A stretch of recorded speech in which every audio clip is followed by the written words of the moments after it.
Well, I'd like to begin by extending a heartfelt thank you from 47 ABC and CW3 Delmarva, our sister station, to all of the folks who are participating today in this discussion, this panel to discuss heroin and prescription drug addiction here on Delmarva. We have just an amazing group of folks who are here to discuss this issue with us. And I'd also like to thank the students who turned out to hear what they had to say. Now, for folks who aren't familiar with what we are doing here, we asked folks from all over Delmarva, Delaware, Maryland, and Virginia to participate and discuss what is happening and what will happen in the future in terms of dealing with what is being called an epidemic. And I'd like to start by introducing our panelists, and we start here on the left with Dr. Judy Jarosinski. She is the professor in the Salisbury University Nursing Department, a board member of the Lower Shore Clinic. She currently teaches substance use disorder in our psychiatric mental health nursing course. But prior to this, she was a psychiatric emergency response nurse and was on the front lines of the opiate epidemic, and this was 14 years ago. Dr. Jarosinski also worked with at-risk teens and facilitated groups focusing on substance use, values clarification, and personal awareness. Thank you so much for joining us, Dr. Jarosinski. And to her immediate left is Dr. Marvin Tossi. Dr. Tossi is a professor in the SU Social Work Department and has been for the past 37 years. For the past 35 years, he has been a consultant for human services, mental health, educational, and community development agencies throughout the region, carrying out applied research, including needs assessments and program evaluations. This past summer and spring, in collaboration with the Wicomico County Health Department, he conducted a needs assessment into the opioid and heroin challenge facing the country. Thank you for everything you add to this panel. And Dr. Carol Rattay. She is the director of the Delaware Division of Public Health, a board-certified pediatrician and preventative medicine specialist. Dr. Rattay joined the Delaware Department of Health and Social Services in 2009. Prior to that, she was the senior public health advisor to the Surgeon General and Assistant Secretary of Health in the Office of Disease Prevention and Health Promotion, Department of Health and Human Services in Washington, D.C. And of course, last but not least, we have Dr. Michael Finnegan. Dr. Michael Finnegan, of course, is a familiar face for our news viewers because he appeared to discuss the heroin epidemic a number of times as a member of the Maryland Governor's Heroin Task Force. Dr. Finnegan is the executive director of Peninsula Mental Health and Divisions, which includes Peninsula Addiction Services, Peninsula Police Services, and Peninsula Day Treatment Services. Dr. Finnegan also serves as the lead psychologist for the Maryland State Police, heading a statewide emergency response team involved in critical incidents. So thank you so much again for being a part of this. And of course, we'd like to extend thank you to Salisbury University for allowing us to use the Guerreri Room, the Wicomico Room in the Guerreri Center, rather, and of course, for sponsoring this in part, making this possible through the social work and nursing departments. So thank you again for that. Let's start by addressing the most at-risk groups. This is controversial because there are so many different groups who think that there are different at-risk groups. The one that we see a lot is the groups of 21 to 25-year-olds. What can be done to address reaching out to them and dealing with this epidemic? Anybody would like to start? Yeah, I will, because I've got the most recent data that that we put into our needs assessment, and I'd like to widen that out and take the position that there's really two populations here. And I think dealing with the idea of a single at-risk group misses the complexity of it. The way I will put it in my own language is you have the older group that they talk about 25 to 45, 45 to 65. Actually, the 45 to 65 is the fastest growing of those groups. These are folks who get addicted, I would say, innocently, in the sense that they become hooked on opioids through a prescription from their physician, typically after they have had an injury. These folks may well have never had an addiction problem in their life at this point until they start taking the OxyContin and whatever have you. And then they find themselves addicted. And then I can talk about what happens then. But a very different population is the 15 to 25-year-olds. And they start not with a prescription for themselves from a physician for the pill, but they start by stealing pills from home, getting pills from their friends, and their involvement is for escapist drug use. In other words, they're using opioids in the same way that their parents might have used pot. It's just their drug of choice, and it is seen by them as safer because it comes from a doctor. So they say, well, I know what dosage I'm getting, this is safe stuff, but we're getting high. Then what happens is their source of their pills dry up. They've used up grandma's medicine and whatever have you, and then they go to the street. Well, and then they find out an OxyContin costs $35. Then they can't afford it, so their dealer says, hey, I got this stuff over here called heroin, and you can get the same thing and it will only cost you $10. So they get switched to heroin. And another thing I found, particularly talking to law enforcement, is that our generation, I'm sorry, you're probably younger than some of the rest of it, but our generation grew up with the idea that heroin was a very powerful, bad drug, and we were afraid, in fact, being a heroin addict was seen as something very bad. That stigma on the drug has dissipated over the last 20 years. These kids don't have the appreciation of the power of heroin. And the dealers get them started with sniffing and smoking it. So they groom them from, see, it isn't so bad, you can sniff it, oh, okay. And then they work them into intravenous injection, and then they're hooked. So my total point is we have these two different groups that may both end up on heroin, but they got there from entirely different roots. They have entirely different socioeconomic backgrounds. And therefore, when we talk about prevention, we have to talk about separate prevention interventions for both populations. That's my grand conclusion from looking at the data. Thank you, Dr. Tossi. Now, that obviously will go to the states and local governments who have to address that, but I did see that Dr. Jarosinski wanted to add something. Yeah, I wanted to address the younger population. I think it's very important that we realize that part of our education focus has got to be about addressing myth. And in working with young people, particularly the 17, 18-year-olds, juniors, seniors in high school, and then the college population, the idea that you cannot get addicted because you snort or you sniff or you smoke was really kind of the groundwork for, I think, what you mentioned about the destigmatization. It became a more benign drug, as Dr. Tossi talks about. And I agree that we're talking about two distinct populations, and the approach has to be different. But actually, in many respects, the treatment is the same. Yeah, the treatment is the same.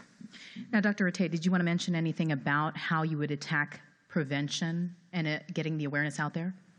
Sure. So to start with, as far as who is at risk, I mean, just looking at our 2014 data in Delaware, it clearly tells us this does not discriminate. Our youngest death was 15. Our oldest was 86. And I completely agree that the pathways vary a little bit based on age, but the reality is anyone can become addicted when exposed. And so it doesn't discriminate by age or by socioeconomic group or by geography. We know that it is everywhere. But knowing that there are different pathways does help us in our prevention approaches. So, for example, in Delaware, we've really embraced prevention for families and children. We've been implementing a program across all of our schools to educate that these drugs are dangerous And with a special focus on prescription drugs, as was mentioned, there really for over a decade was really the perception that these are safe. So we want these youth to know that this is not safe, and also we want families to know, they need to either safely store these drugs or get them out of their homes, and also to be talking with their kids and to be aware of the behaviors of their kids. So we've really focused a lot of prevention efforts on educating through schools, but also certainly in our prevention efforts, and we can talk more about this, but we've really been focusing on changing provider behaviors. We know we are very much overprescribing these drugs. There are many different ways we can be managing pain, and we're working hard with our provider community to really change the way that they are prescribing these drugs to the community. Now, Dr. Finnegan, you actually are participating in the Maryland Governor's Heroin Emergency Task Force. They have also garnered some really important information about this. Is there anything you'd like to add? We've spent months traveling the state, having summits, bringing in those individuals in the trenches that are working, both individual providers, public health, academics, coming up with the best solutions that are in fact realistic. And what we have found is that there are some sad and harsh realities out there when we're looking at groups, as other panelists have said. This knows no race, no age, no education, but trying to provide a prioritization. And so by saving, intervening with a fertile female who is addicted to opiates, if we can intervene effectively, that's $500,000 saved for avoiding a premature birth, $50,000 for assisting for an infant born addicted to opiates. Another harsh reality that we are finding is that we have a very large percentage of our population that is in fact opted out. They no longer have hope. They no longer have a vision of being someone. And parents and grandmothers are frustrated and tired.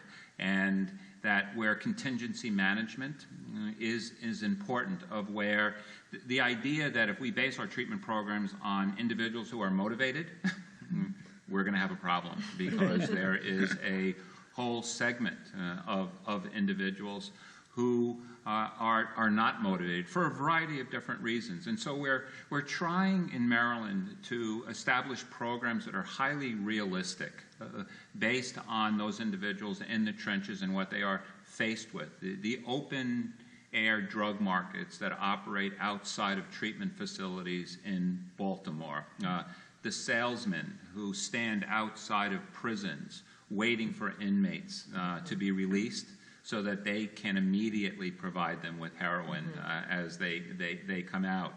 Of the contraband that is in our prison systems, and how do we have an effective corrections treatment program when our prisons are flooded with Suboxone that has been prescribed by well-meaning physicians, and some not well-meaning physicians, and who are afraid that by not giving the number of drugs that the patient wants, that their scores, their quality scores on health grades will be reduced, which in turn will reduce their reimbursement from Blue Shield Blue Cross.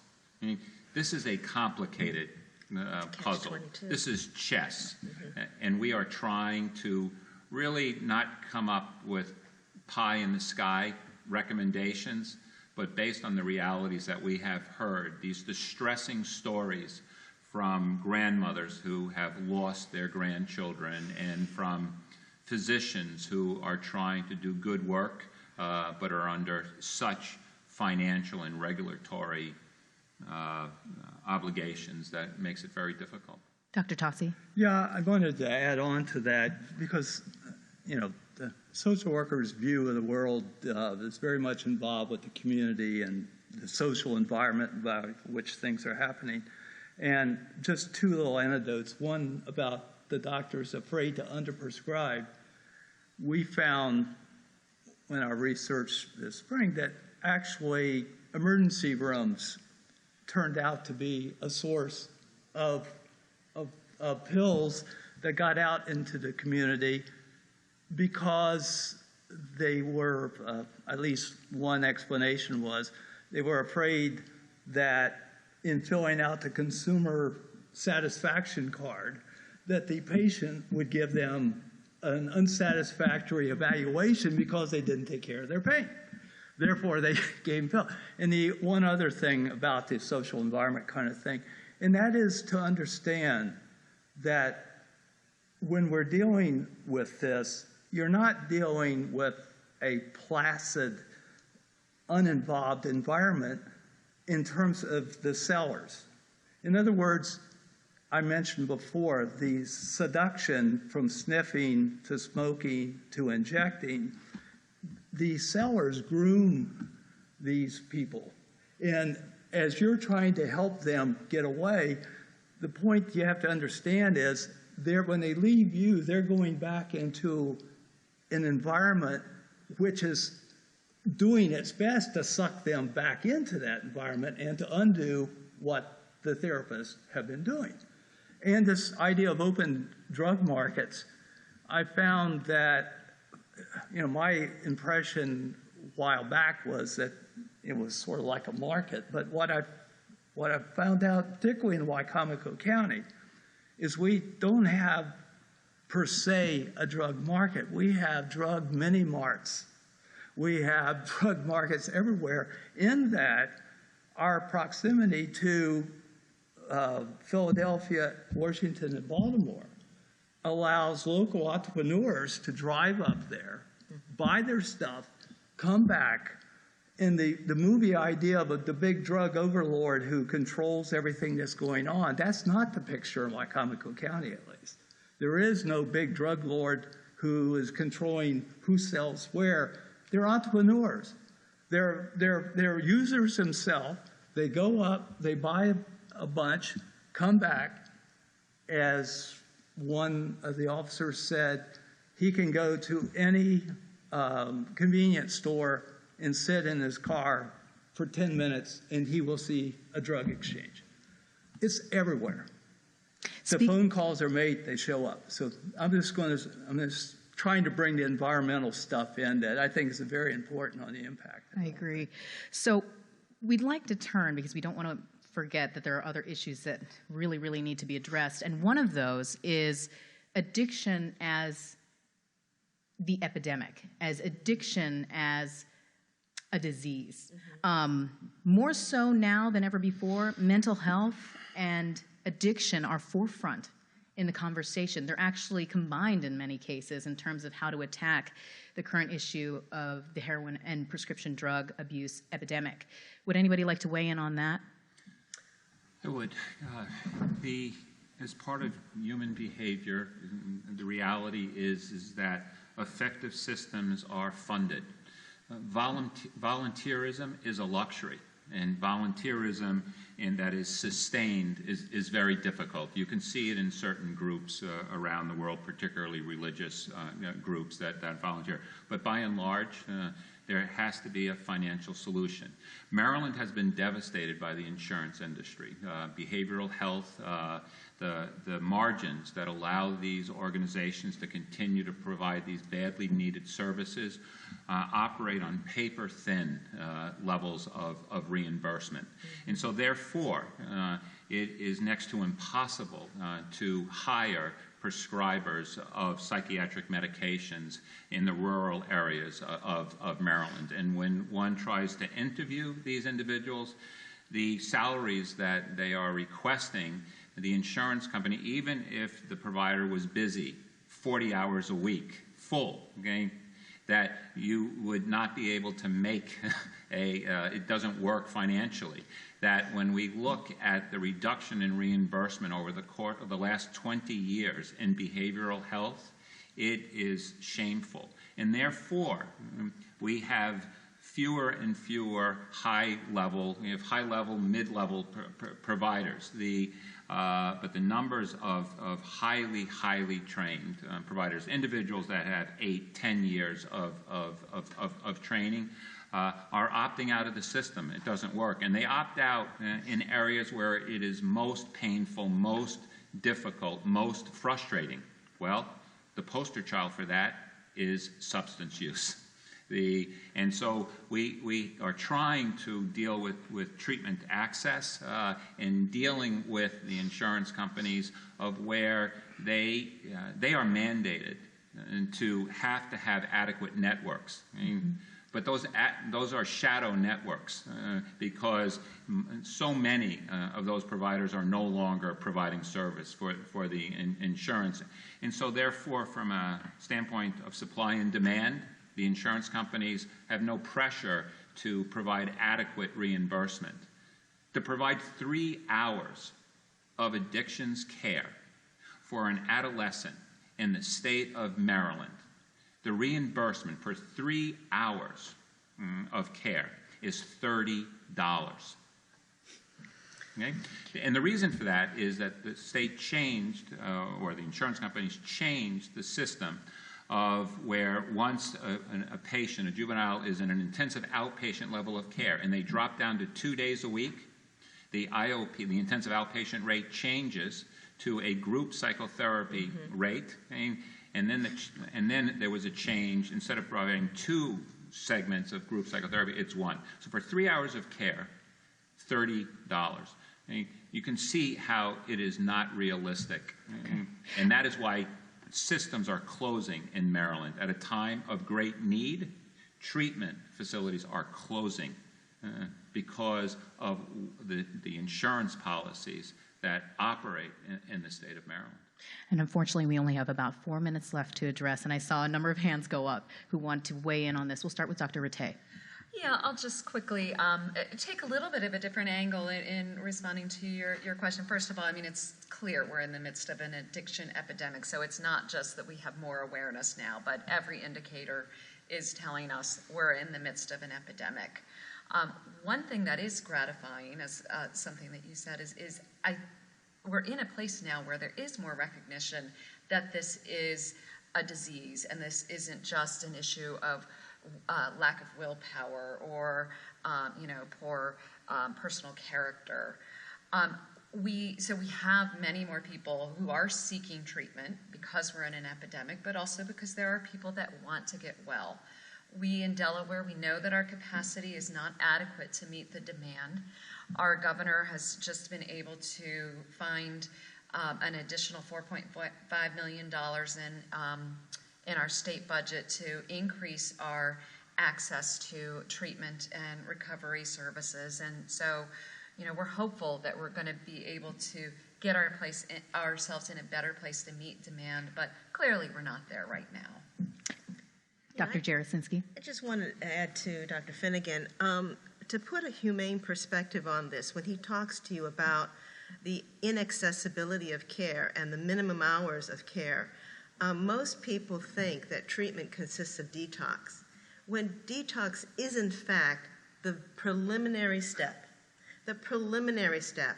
You're talking about a lifetime of recovery, and this young adolescent or older age individual needs consistent support, consistent recovery tools, and a clear network of people who not only help that person identify triggers to relapse, but identify where the sources are for help.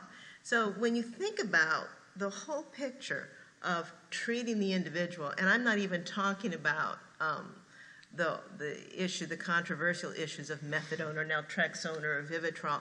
I'm just talking about the humane perspective of providing care. We are sadly missing the mark. but that immediacy, there are steps that are being taken right here in Wicomico County. Immediacy. I've sent orders to my staff that if an individual, and I've shared this with other treatment programs to try and encourage this type of behavior, that if a patient calls and is asking for care, that they are seen that day. It is an immediacy. Good. We're trying to facilitate relationships where there is a warm handoff. Warden Green at ECI of those inmates that are being released, a warm handoff to care. The emergency rooms, a warm handoff to care. That is essential. That motivation that you spoke about before is so essential, particularly with heroin and opiates. And for many people, that window is so small. Right. If they do reach out for care, a number of people have seen that there is a struggle to find out where to place them and how quickly they can be placed. And I know from our reporting this past week, we have mentioned how that's hopefully changing. Now, we're running out of time. I did want to mention that there's an air of change in terms of treatment, in terms of prevention, but there is another thing on the horizon that's very new. Of course, we don't have a lot of time to talk about it, but you can weigh in very quickly. Marijuana use, marijuana medically, is becoming a big conversation. Do you think this will affect heroin in any way? Dr. Rattay? I have to tell you, my perception has changed on this a little bit. We have a well-regulated medical marijuana program in our state, and as we've been in the midst of this epidemic and we're seeing the extreme overuse of opiates for pain management, there was an assessment, a study that looked at states that had medical marijuana and actually saw less overdose deaths from opiates in those states. So, perhaps I'm not suggesting that we just send every patient with pain to medical marijuana, but there is some hope that is one of the multiple alternatives to pain management that can help us. Okay, unfortunately. Oh. I think of medical marijuana as similar to ethanol. Ethanol producing a significant benefit for our country. At the same time, it has devastated our motor engines, destroyed 400,000 square miles of rainforest in various areas of the world. When I heard that original data of the reduction in overdose, I went to the majority of the opiate addicts in my practice that are under care, and I asked them that same question about medical marijuana, and all of them said, I started my drug use with marijuana, and you have to look at also the impact on motivation and how it impacts other aspects of the whole person. In addition to how the cartels will make use, the drug cartels will make use of this, and they're already doing that. These are very smart people. They wanted to expand their market, but it was a dirty drug. So how did they expand their market? Because they wanted Caucasian, middle-class individuals to start using heroin, but it was a dirty drug. So what did they do, the cartels? They increased the purity of the heroin so it could be snorted, so it would be a clean drug. And I see the issues with marijuana and the impact that it is having on federal judges, federal legislation, intervention. It is massive. So medical marijuana certainly has a place. But the devastating impact that it is having on so many different areas of our society, if the country knew the impact that it was having, people would take a second step back and question what we're doing. All right. Well, thank you all so much. We have run out of time. We would love to continue this conversation, of course, but we're under time constraints. So thank you, Dr. Finnegan, Dr. Rattay, Dr. Tassi, and Dr. Jarasinski for participating in this panel. If you would like to weigh in, of course, head to our website. That's 47abc.com.